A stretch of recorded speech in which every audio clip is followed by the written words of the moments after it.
Hi everyone, I'm Lee Brown. And I'm Vicki Corliss. And we're Brown Corliss Books. So today I would like to talk about something. Okay. And get your take on it. Absolutely.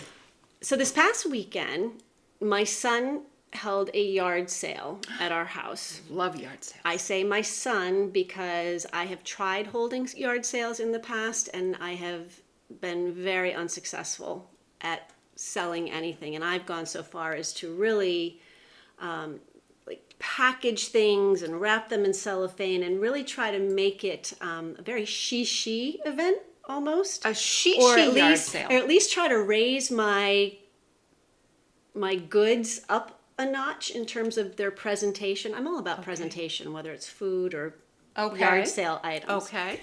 And so I have now turned it over to my son. He said he had stuff he wanted to sell, so I said, it's all yours. And he did very well. But as I sat there with him at the table, I just realized yard sales are such an odd event. And they really, for some people, they're hobbies. Yes. And I think that's great. I'm not criticizing it one way or the other. I mean, they study the newspapers. My son placed an ad in the newspaper to let people know we were having a yard sale. And there are people who study the paper every week to find out where these places are. And then they browse around.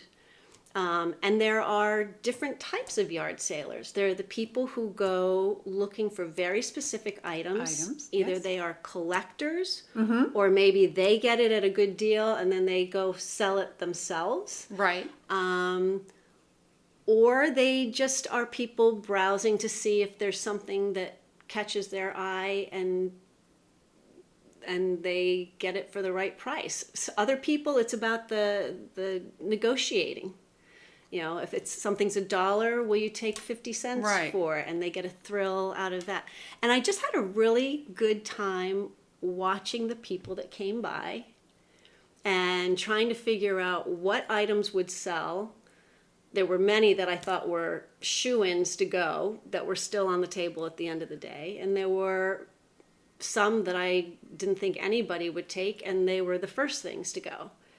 Have you had a similar experience? I think it's an interesting strategy because any yard sale I've ever had, and I've had a couple over the years, the diehard yard salers are there early, sometimes before you even set up. Yes. But here's what I would recommend. I would be the last person at a yard sale because I don't know about you, but every time I had a yard sale, once it was over, I took all of that stuff, put it in my car, and drove to Goodwill. That's exactly what we did. Dropped it off for free. That's exactly what we did. So my strategy is be the last person at a yard sale and not the first person. I mean, you run the risk of items are gone by then. Right.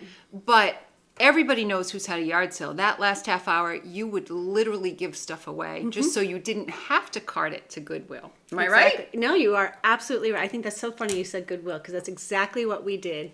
As soon as we started packing things up, we just hustled them right into the trunk of my car. We didn't even go back in the house. Right. And it's my understanding that if you have them on the weekends, there's usually extra people at those type of places because they know there's going to be a caravan of garage sale people coming with whatever was left over. Maybe that's what was happening. That's so funny you say that because I go to Goodwill a lot, and I'm usually the only car there.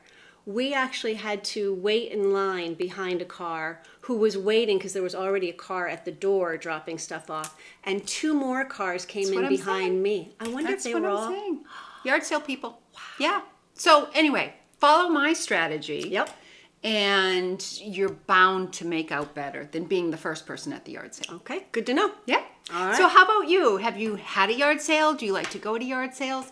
Let us know in the comments below, and don't forget to subscribe. In the meantime, see you soon. Bye.